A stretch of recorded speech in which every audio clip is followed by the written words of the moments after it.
Hoy quiero extender mis saludos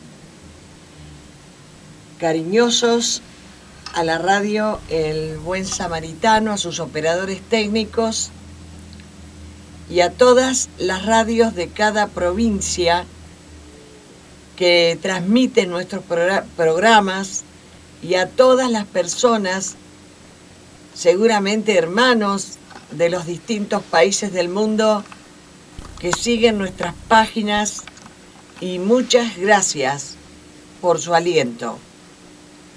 Y no lo olviden, Dios quiere corazones. En el nombre de Jesús vamos a seguir con nuestro tema sobre los dones y ministerios. En el nombre de Jesús, estos dones y estos ministerios son para bendición de cada persona creyente. Es crecer en Cristo, tener un don o tener un ministerio. En el nombre de Jesús todos somos llamados a crecer, y en el nombre de Jesús digo, como dice el apóstol Pablo, al que tiene un don, él le decía, y no descuides el don que está en ti.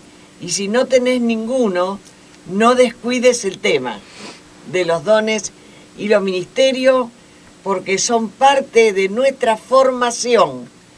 El Señor necesita militancia en este momento contra toda obra satánica, y esa solamente se puede hacer con un don de Cristo. Si no hay don de Cristo, se pierde el tiempo. Voy a leer, para seguir hablando del ministerio profético, voy a leer en 1 Samuel capítulo 9, versículos del 14 al 24, que es la unción real para Saúl. Y en 1 Samuel 16, 2 versículos nada más, voy a leer ahí, es la unción de David. Comienzo entonces con 1 Samuel 9, del 14 al 24. Ellos entonces subieron a la ciudad, y cuando estuvieron en medio de ella, he aquí Samuel venía hacia ellos para subir al lugar alto. Y un día antes que Saúl viniese a Jehová, había revelado al oído de Samuel diciendo: mañana a esta misma hora yo te enviaré a ti un varón de la tierra de Benjamín, al cual ungirás por príncipe sobre mi pueblo Israel, y salvará a mi pueblo de mano de los filisteos, porque yo he mirado a mi pueblo por cuanto su clamor ha llegado hasta mí. Y luego que Samuel vio a Saúl, Jehová le dijo: he aquí, este es el varón del cual te hablé. Este gobernará a mi pueblo. Acercándose pues Saúl a Samuel, en medio de la puerta le dijo: te ruego que me enseñes dónde está la casa del vidente. Y Samuel respondió a Saúl diciendo: yo soy el vidente. Sube delante de mí al lugar alto y come hoy conmigo, y por la mañana te despacharé, y te descubriré todo lo que está en tu corazón. Y todas las asnas que se te perdieron hace ya 3 días, pierde cuidado de ellas, porque se han hallado. Mas, ¿para quién es todo lo que hay de codiciable en Israel, sino para ti y para toda la casa de tu padre? Saúl respondió y dijo: no soy yo hijo de Benjamín, de la más pequeña de las tribus de Israel, y mi familia no es la más pequeña de todas las familias de la tribu de Benjamín. ¿Por qué, pues, me has hecho cosa semejante?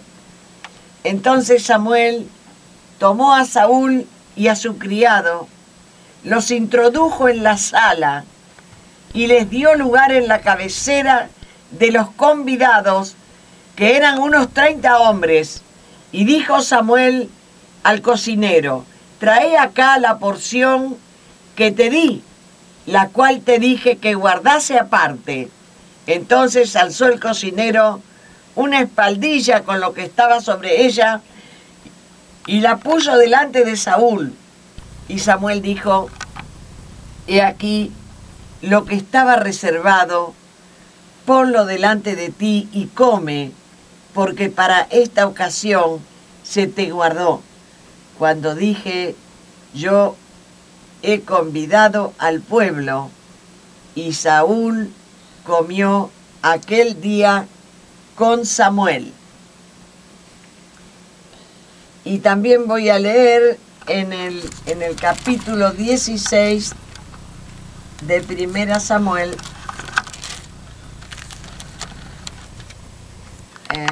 16, 11 al 13.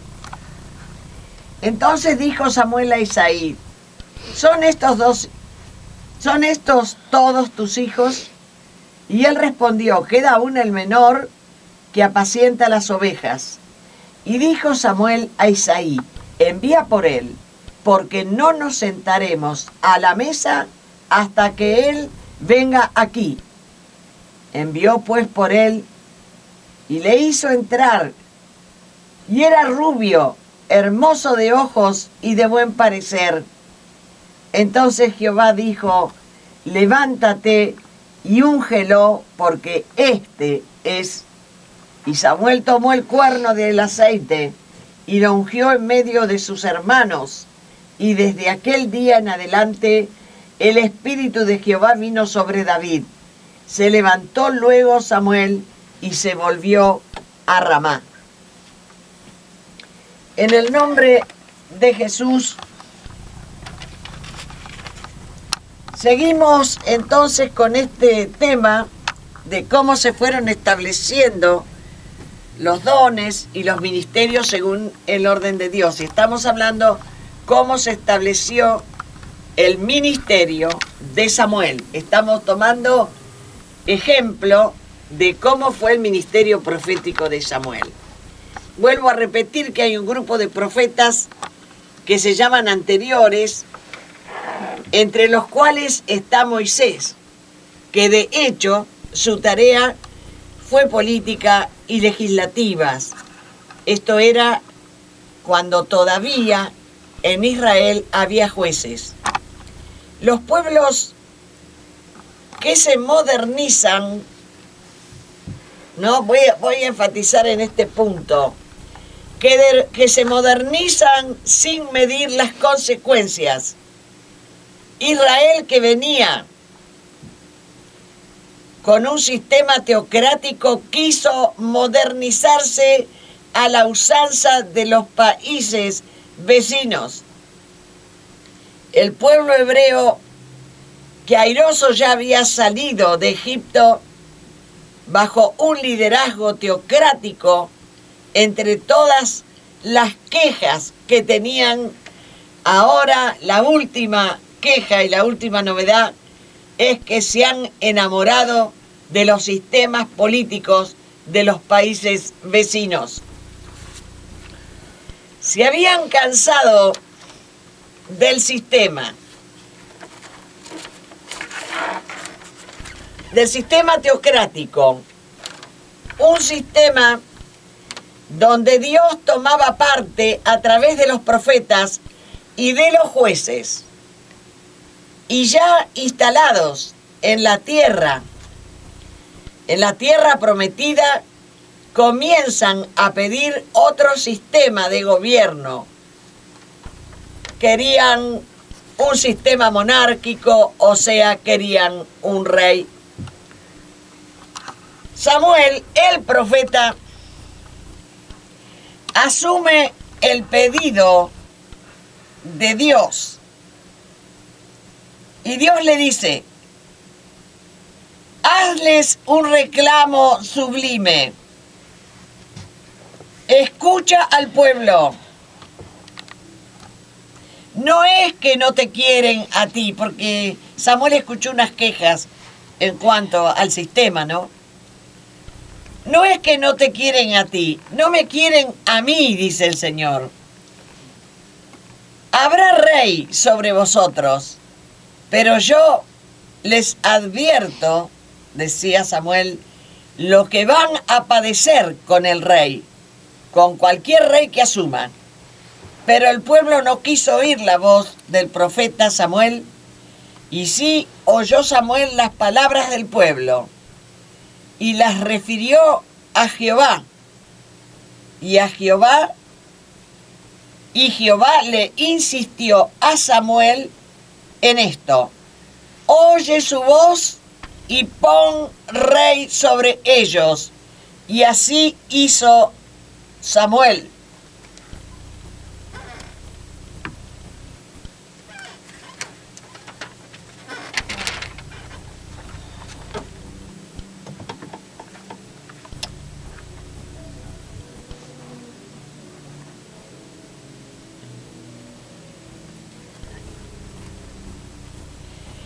Voy haciendo una aclaración mientras a Moisés le tocaba dirigir al pueblo como profeta de Dios.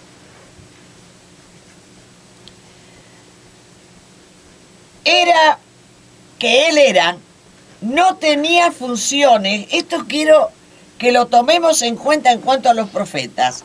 No tuvo Moisés ninguna función dentro del tabernáculo. Sí lo tuvo que hacer, o sea, lo tuvo que construir. Tuvo que dirigir su obra hasta terminarlo. Quiero que vayamos atendiendo este punto, si no nunca entenderemos qué es un profeta. Muchos dicen: ay, cuidado con los falsos profetas, pero yo pregunto, ¿saben lo que es un profeta verídico para poder opinar sobre un falso profeta? Hay bocas tan sueltas diciéndole a los profetas de verdad, falsos profetas. ¿Saben qué es un profeta? Pregunto primero.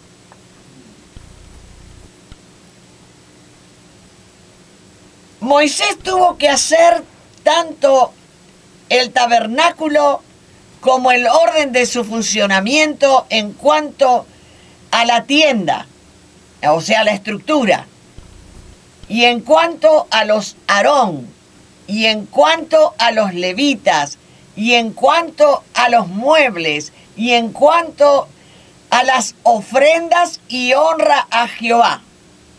Todo esto Dios se lo dictó para que él, Moisés, lo dirigiera. Cuando ya estaban ubicados en la tierra prometida, había todo tipo de desorden. Y esto, el libro de Ruth, contiene esta historia en forma exhaustiva. Cuenta minuciosamente esto. Todo tipo de desorden había. Y aquí comenzaremos a entender algo del por qué Dios llama a Samuel. Lo llama como profeta.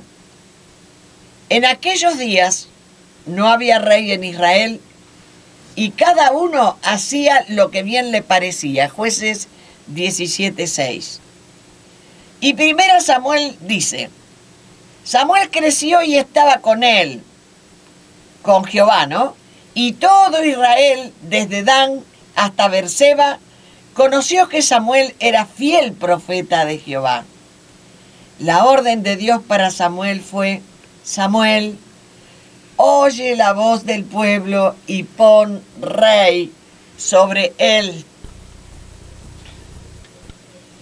Este ministerio, el profético, a diferencia de los otros, son los que contienen el Espíritu de Cristo.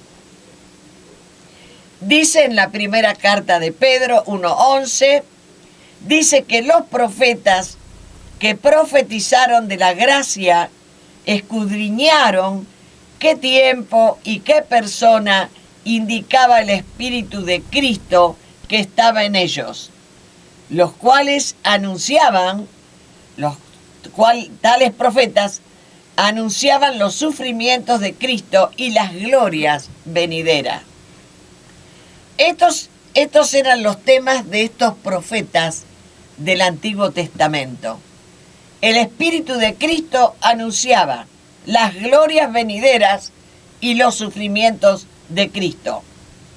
Estos eran los temas de los profetas de la antigua dispensación, conteniendo ellos al Espíritu de Cristo, y lo dice también Apocalipsis, capítulo 22:6, dice, y me dijo estas palabras que son fieles y verdaderas, y el Señor, el Dios del Espíritu de los profetas, ha enviado a su ángel para mostrar a sus siervos las cosas que deben suceder pronto.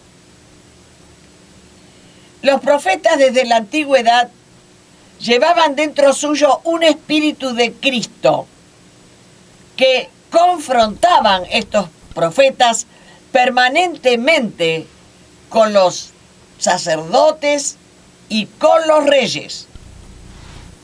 Ellos, como emisarios de Cristo, fueron el anticipo de Cristo en la tierra, el Espíritu de Cristo anticipado que estuvo en la tierra, estuvo en los profetas.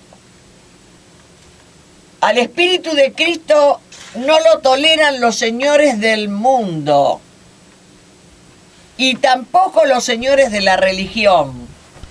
Por eso a los profetas los mataron a todos y también a Jesús, aparte que ya sabemos que lo mataron, le hicieron pagar entrada en el templo. Cuando me estoy refiriendo a esa religión que no cree en Jesús.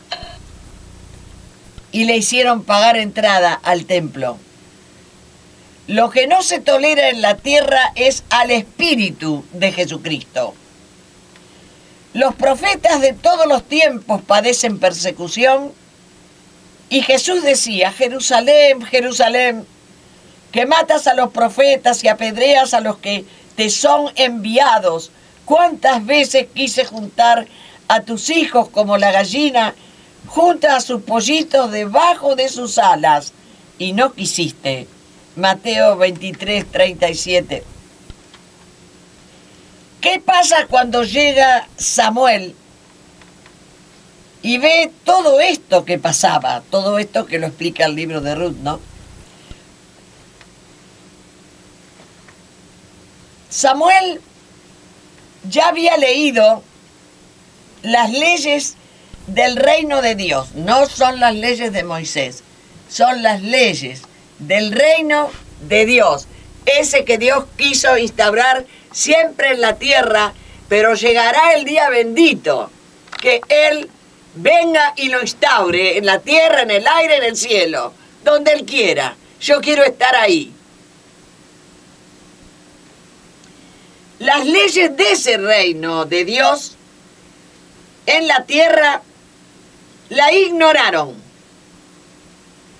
Y allí Samuel remite ese libro de la ley del reino de Dios en la tierra, la remite a Jehová. Y lo guardan.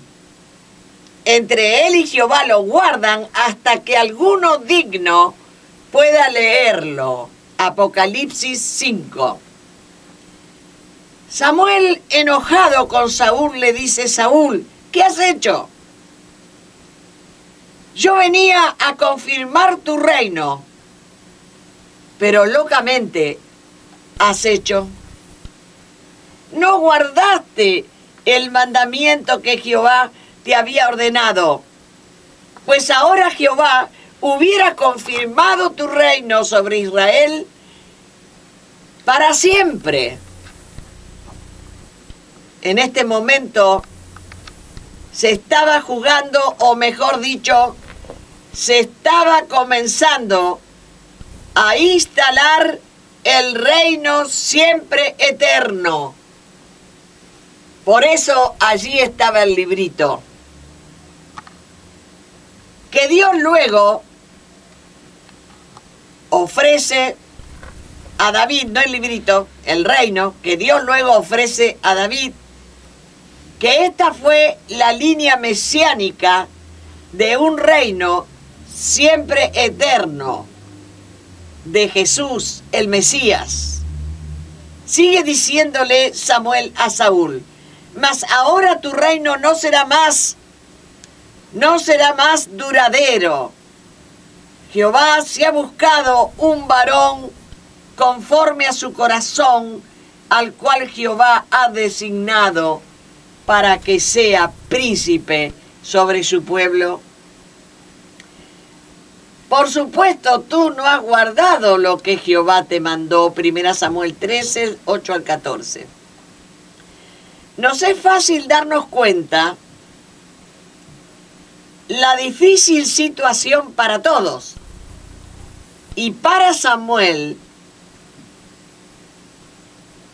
encomendado de Dios para dar con precisión todo lo que tenía que suceder en ese momento, se estaba decidiendo la línea mesiánica, por ejemplo, de qué tribu y qué persona de esta tribu daría las aristas para un reinado eterno como antecesor de Jesús Mesías.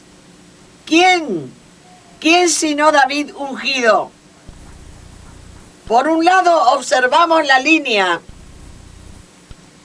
de cómo ya vemos y nos damos cuenta que Samuel, profeta, ya estaba en algo más allá y mucho más alto,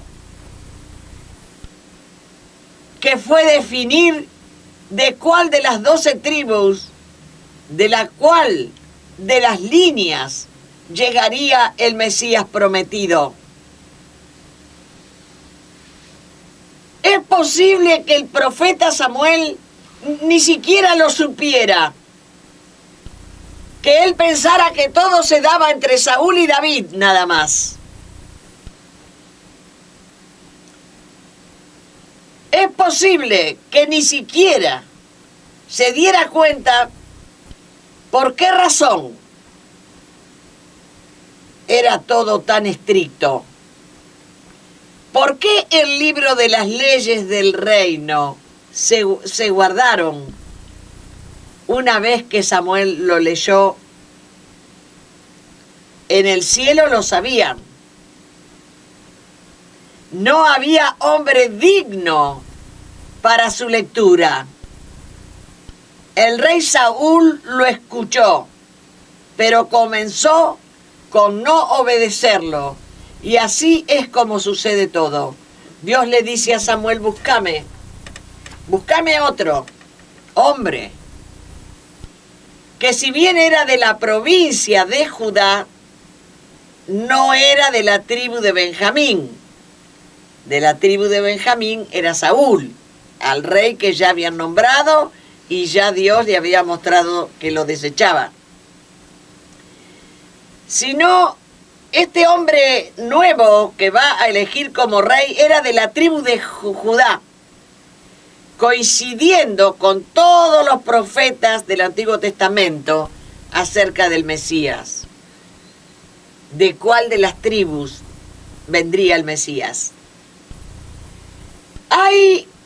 Volviendo al tema del libro, hay uno solo digno de abrir el libro. Es el libro que lo cerraron Samuel y Jehová. Nunca más se pudo leer. Pero hay uno solo digno de abrir el libro de las leyes del reino de Dios, capítulo 5 de Apocalipsis. Dice Juan, y vi a un ángel fuerte que pregonaba a gran voz, ¿quién es digno de abrir el libro y desatar sus sellos? Y ninguno, ni en el cielo, ni en la tierra, ni debajo de la tierra podía abrir el libro, ni aún mirarlo. Lo que no sé de todo esto, qué sucedió, cuánto o qué cosas concientizaba el profeta Samuel. Pero mientras sucedían todas estas cosas en la tierra y otras en el cielo, Samuel era el profeta que sostenía la palabra y revelación de Dios hasta sus cumplimientos y hasta sus últimas consecuencias.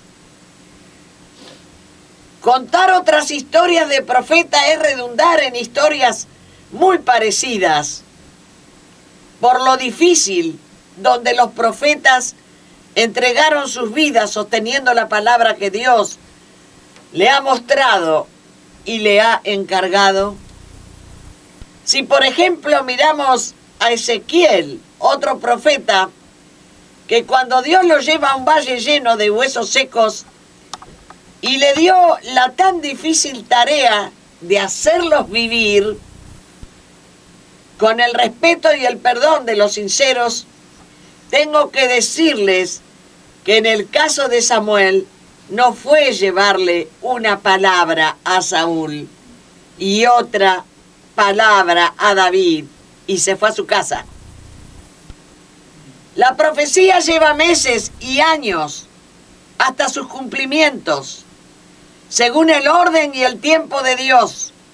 Y el profeta se queda firme al lado de la persona escudriñando y sosteniendo la palabra, y también al siervo que la pone en ejecución. El profeta no le da una palabra y se ausenta a una persona, la palabra sea una persona, sea un hermano. Sería ridículo pensar que Ezequiel le diera una palabra a los huesos secos. Él acompañó hasta que todo estuvo hecho, Ezequiel. Habló con ellos cuando todavía no estaba todo terminado de hacer. Y hasta no ver en ellos, en estos huesos secos, hasta no ver en ellos el ejército fuerte y numeroso que Dios pedía, no dio por terminada su obra, o no dio por terminado su trabajo y sostenimiento. El caso del profeta Jonás.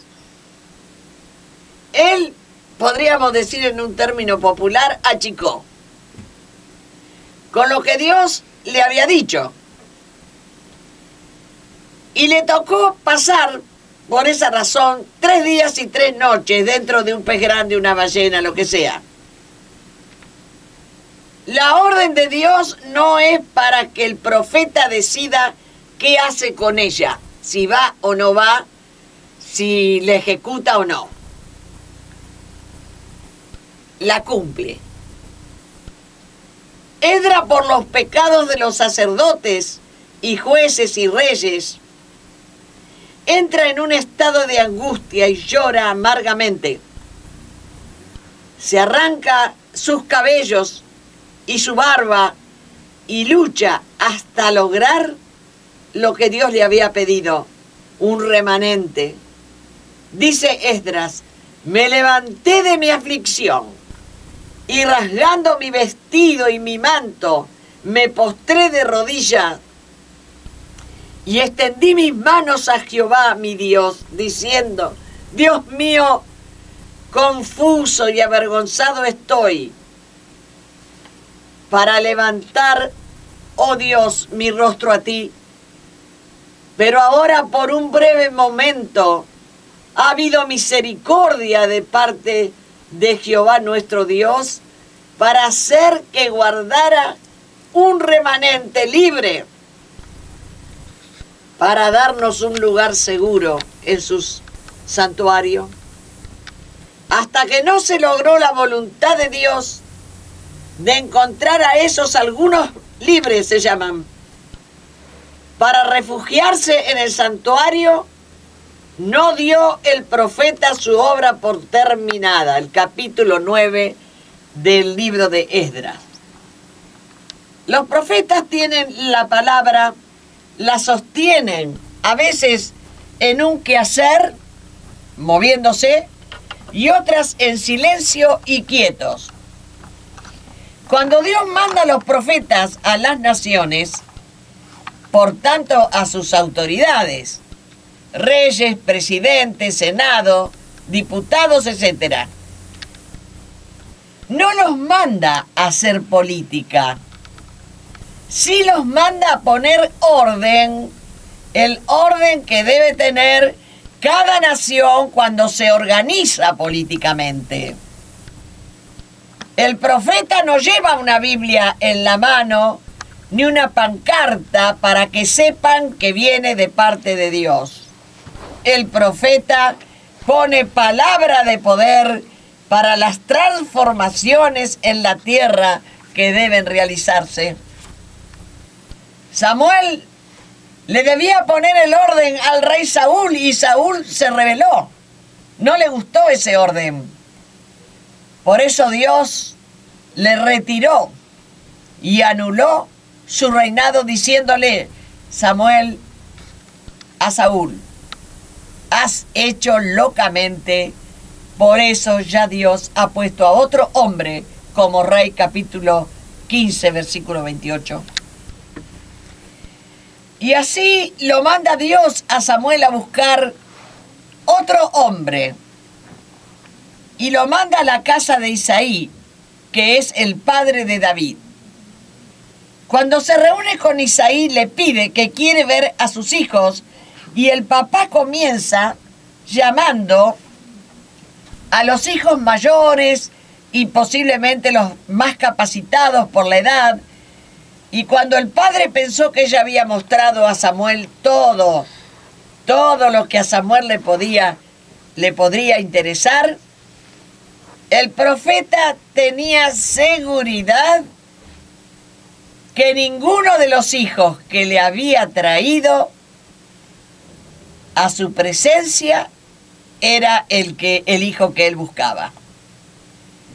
Aquí vemos el plano de seguridad con que actúa un profeta. No lo confundió Isaí ni ninguno de los muchachos que le presentó. Samuel no buscaba un hombre así, así y así, con tales o cuales cualidades para un reinado. Para un reinado como se piensa en la tierra. Samuel, ¿saben qué buscaba? Un corazón. Samuel buscaba un corazón. Dios le había pedido un hombre que tenga un corazón como el mío. Y el profeta, fiel a Dios, buscaba un corazón puro y sincero, y resultó ser un niño al que Samuel buscaba. Se llamaba David y tenía 9 años y no estaba en los temas sociales de una ciudad como Jerusalén ni de ninguna otra. Su oficio era pastor de ovejas, con todo lo que eso significaba en ese tiempo y en esa zona geográfica, donde el niño David debía luchar con los leones y les ganaba sacando de sus bocas los corderos que pretendían comerse los leones. Era el muchachito que Dios necesitaba en Jerusalén para derrotar a los filisteos y a los amonitas.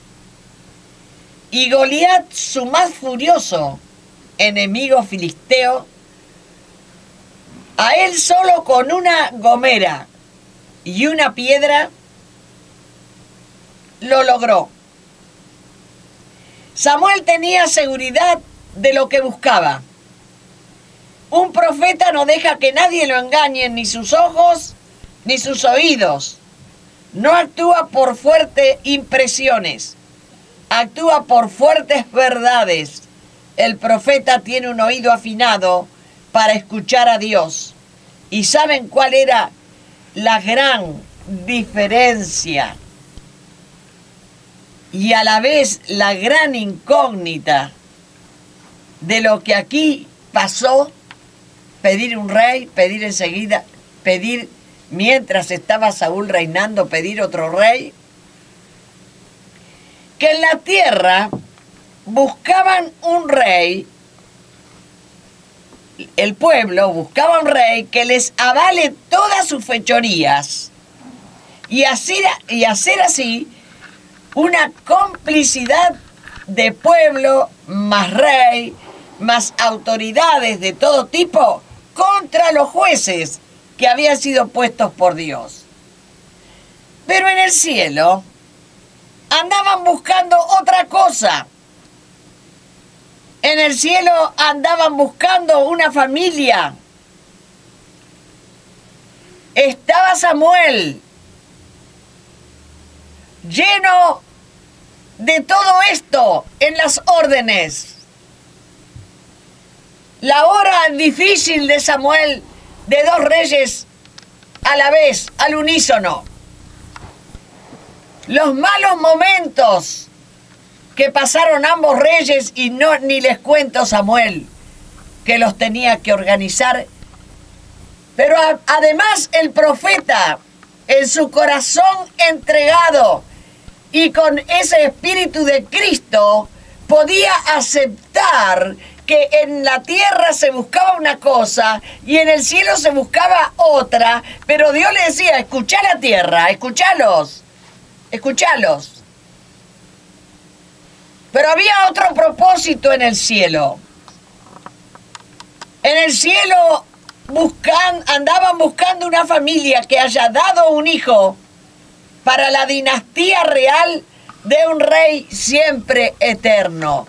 Por eso cuando le llegó la disciplina a Saúl, se le dijo: no será más rey para siempre. Porque en el cielo estaban buscando un rey, una dinastía para siempre. El profeta Samuel se movía y actuaba en la siguiente dimensión. Por un lado, la tierra, pidiendo un rey. Y Dios diciéndole a Samuel: escuchalo al pueblo. Y dale rey, haciéndote vos cargo. Pero el que le hablaba a Samuel, que era Dios, le daba las órdenes para otra cosa, que era encontrar la familia en la tierra que pudiera proveer un ser apto, donde Dios podría depositar en un vientre un fruto del Espíritu Santo para gloria eterna de los hijos de Dios, y llegar a esa descendiente de David, llamada María, que en los cumplimientos mesiánicos y con discernimiento y con exactitud, Elizabeth pudo decírselo a María: bendito el fruto de tu vientre, Jesús, bendita tú entre todas las mujeres. Así trabajan los profetas, entre una voluntad muy estratégica de un ser superior divino, sin poder presumir la voluntad de Dios de para qué hace lo que lo manda hacer. Pero al profeta no le importa eso. Al profeta, el profeta se mueve al conjuro de la orden de Dios, la entienda o no la entienda. Cuando David le perdona la vida a Saúl,